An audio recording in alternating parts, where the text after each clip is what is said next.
C'est affreux. Appuie-toi sur moi. Bonjour à tous, alors on est ici la tête dans les nuages et les pieds dans la boue. Je sens que je m'enfonce, donc on va aller assez vite Oui, avant il faut faire vite, je avant crois. de disparaître.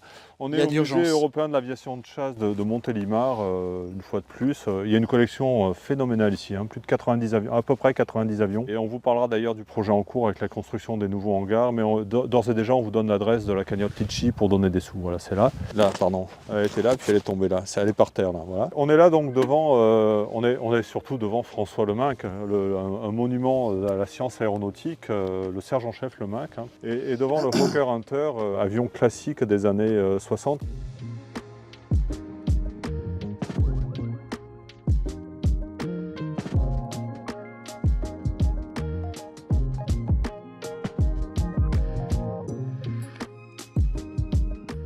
C'est toi qui as voulu en parler, François. Pourquoi J'ai voulu en parler. Disons Attention, tu marches. Attention où tu marches. C'est un avion qui a été conçu par Sir Sidney Cam chez Hawker. Ouais. Sir Sidney Cam, c'est un type qui a quand même conçu le Hurricane et le Typhoon. Est-ce qu'on peut dire que c'est de la bonne camelote du coup? Oui, ça peut être de la bonne camelote, effectivement. Disons que pour ce qui concerne le concepteur, en tout cas, c'est un type qui avait un sale caractère et qui se fâchait avec beaucoup de gens, mais qui avait un certain talent. En particulier, il a quand même réussi, à franchir le pas entre les avions, les chasseurs à hélice et les chasseurs à réaction.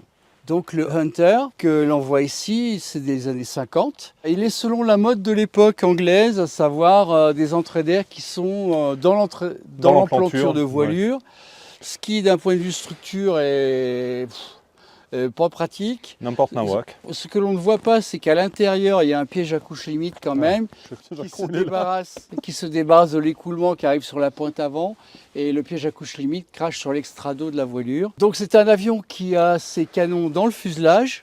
Et le point important que tu n'as pas cité quand même, François, Oui. c'est toi l'expert, mais je me permets de te couper. Vas-y. C'est qu'il est arrivé après une génération d'avions à aile droite pratiquement, et que, Tout à fait. et que voilà, crac, ils ont mis une voilure en flèche qui a quand même beaucoup changé le niveau de performance. Donc pour l'époque, effectivement, c'était la logique. Il a quand même malgré tout au niveau de sa voilure une dent de requin pour contrer le décrochage, ce qui est assez classique pour l'époque. Le réacteur se trouve quasiment... Vas-y, tourne, moi je reste là. Tu restes là-bas.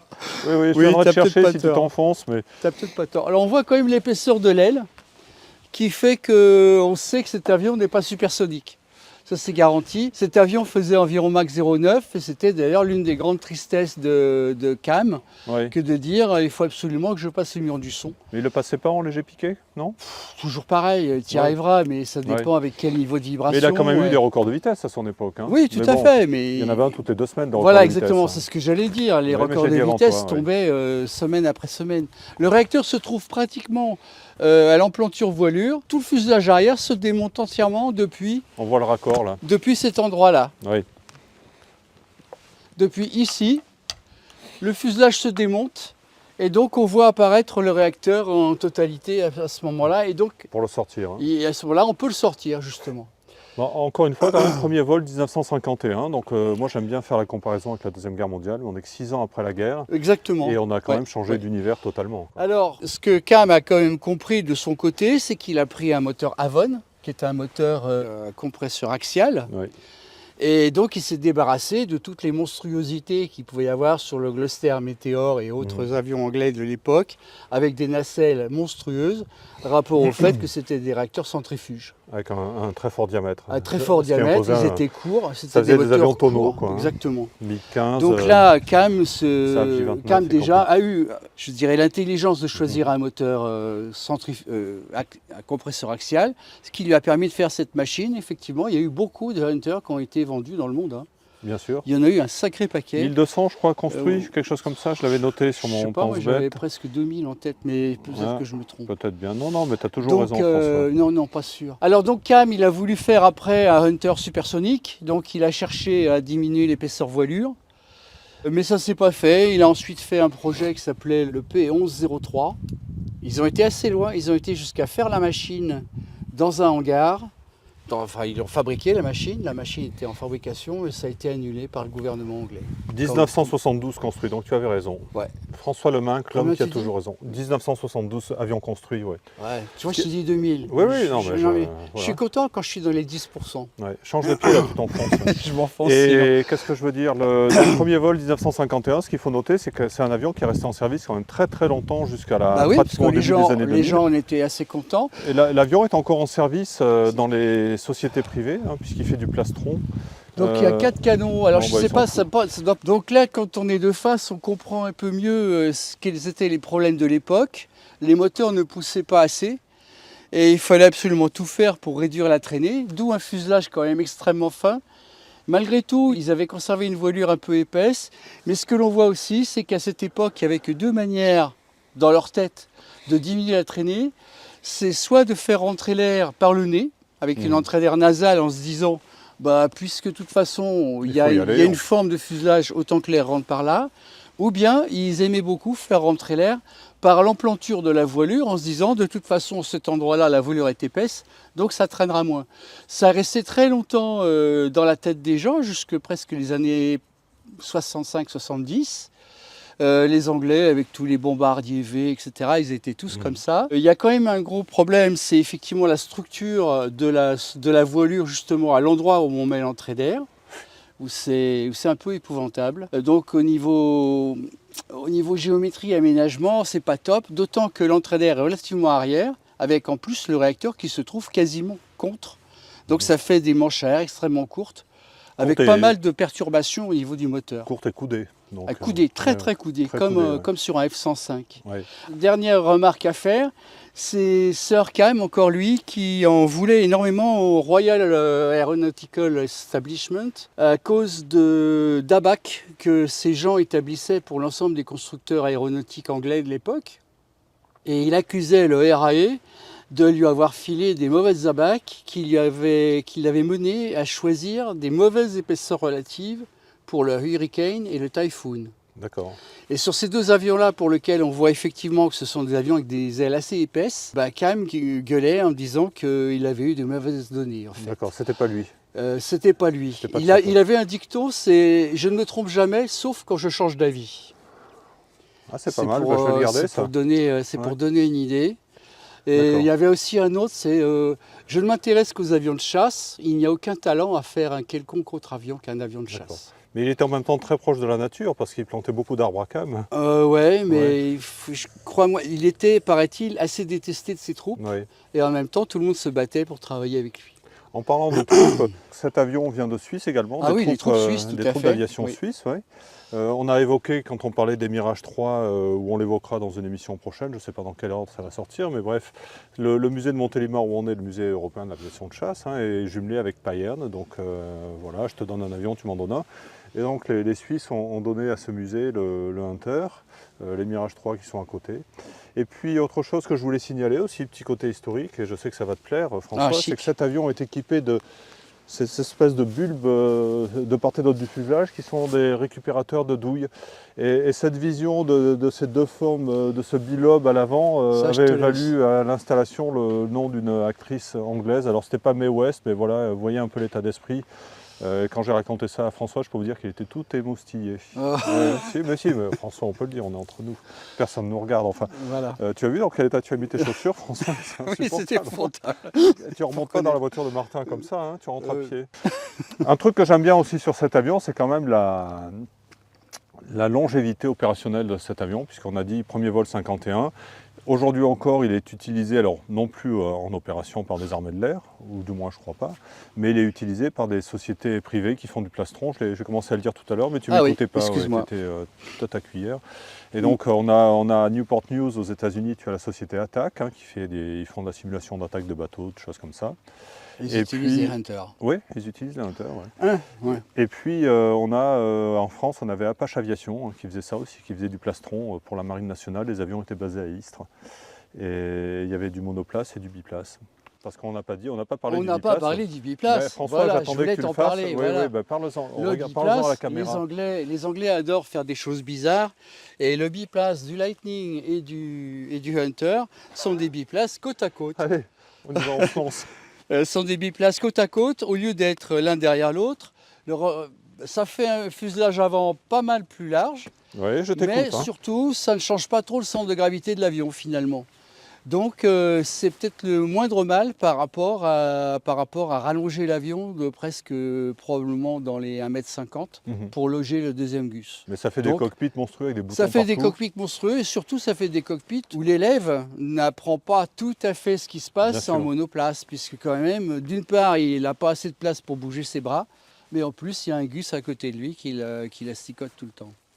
Je relisais mes pompes, le Liban l'a utilisé jusqu'en 2014 cet avion. 2014, Alors, je suis pas sûr qu'ils aient 51, fait grand chose ça avec. fait 65 ans. Ouais. Oui, arrête avec mes gros là. Tu filmes Martin? Oh là là, non, arrête. 21 pays à l'exportation. Donc on a dit presque 2000, Ouais. 2000 avions construits, 21 pays à Ça l'exportation. doit être Donc, ça. une belle réussite industrielle quand même cet avion. Et Belle puis, machine. oui, qui volait très bien. Les Anglais ont fait une patrouille qui s'appelait les Black Arrows. Maintenant Black on a les Arrows. Reds, mais Ouais. là à l'époque il y en avait des... Et ils passaient une boucle, ils étaient 22. Donc c'était quand même la belle époque. Hein. Tu mettais 22 avions dans la patrouille et C'est-à-dire qu'ils avaient 22 avions dans l'armée de l'air qui volaient qui volaient en état Ouais, de vol en en plus. état de vol en permanence. Ah, et donc c'est pratiquement ce qui se passe dans les pays européens en ce moment, quoi. Oui, les acheteurs du F-35, mais Ouais. on n'en dira pas plus. Oui. Donc cet avion est quand même aussi alors il est très classique dans ses lignes, à la fois classique et moderne, puisqu'encore une fois on est en 1951 quand Tout à fait. il est construit. Tiens, tu nous parleras de la profondeur aussi tout à l'heure, François. Et on voit donc qu'il est très classique au niveau du train d'atterrissage. Le train d'atterrissage, il est 2 voilures, par conséquent il a les mêmes défauts, les défauts que l'on connaît déjà, à savoir qu'il n'est pas possible de mettre dans un emport lourd près de l'emplanture. Ce qui est gênant pour la gestion du centre de gravité quand même. C'est gênant, ne serait-ce que pour pouvoir emporter des choses lourdes tout court. Par conséquent, le premier bidon se trouve ici, il y en a un deuxième ici. Ici, ce que l'on voit, c'est juste des attaches qui permettraient d'accrocher des lance-roquettes. C'est-à-dire que son armement n'était pas formidablement varié, il faut reconnaître à cette époque. C'était des bombes ou bien des lance-roquettes. Là, je pense que c'est... les 4 canons qui sont dans le ça, ce sont des bombes, c'est un lance-missile de bombe d'exercice. Oui. Un lance-bombe d'exercice. Ouais. Mais c'est marrant parce qu'on retrouve le problème de l'Eurofighter, ce magnifique, horrible Tout avion, à fait. avec le train qui vient bouffer la moitié de la voilure, et puis ils ont collé quand même des emports en avant du train sur le bord d'attaque. Tout à fait. À l'instant où le train d'atterrissage a fusillé ton emport ventral, ton emport de voilure près du fuselage, tu décides de mettre un emport devant, un emport derrière. En l'occurrence, l'emport derrière ne passe pas parce qu'il y a déjà le volet à cet endroit-là, mais l'emport devant, pourquoi pas. On a fait ça d'ailleurs sur le super étendard aussi. Oui. On a un point supplémentaire qui se trouve devant. C'est le point 0. Alors l'important, c'est que ces emports-là ne peuvent pas emporter de charge lourde. C'est le seul truc qu'il faut retenir. Par contre, ce que l'on voit quand même sur cet avion, c'est qu'il a déjà des revêtements travaillants. Le fait d'avoir Qu'est-ce que tu appelles un revêtement travaillant? C'est un revêtement qui reprend une partie des efforts qui reprend même la totalité des efforts de flexion. C'est-à-dire que pendant la Deuxième Guerre mondiale, revenons-y à la Deuxième Guerre mondiale, comment c'était déjà? Il y avait des hélices à l'avant, c'était gênant. Par conséquent, il y avait plein de gens qui aimaient bien mettre des armes dans la voilure. Laquelle voilure était truffée de trous pour mettre les armes et pour mettre les munitions. Ce qui fait qu'en gros, la voilure était une succession de portes de visite. Impossible d'avoir un revêtement chargé mécaniquement, puisque toutes ces portes-là s'ouvraient dans tous les sens. Par conséquent, la flexion de la voilure passait par le longeron avant et le longeron arrière. Et à partir de l'instant où il n'y a plus d'hélice, on se dit tiens, on va peut-être mettre les canons dans le fuselage une bonne fois pour toutes, ce qui est fait sur le Hunter. Par conséquent, la voilure est libre de tout canon. Par conséquent, la première chose qu'on fait, on dit tiens, je vais commencer par mettre du carburant, effectivement. Et au passage, je vais en profiter pour faire des revêtements sans porte. Et les revêtements vont donc passer les efforts de flexion de la voilure. Et donc les longerons passent beaucoup moins de flexion, voire ils sont plus légers. Voilà. Et le total de cette affaire, c'est qu'on a une voilure qui est plus rigide et plus légère. D'accord.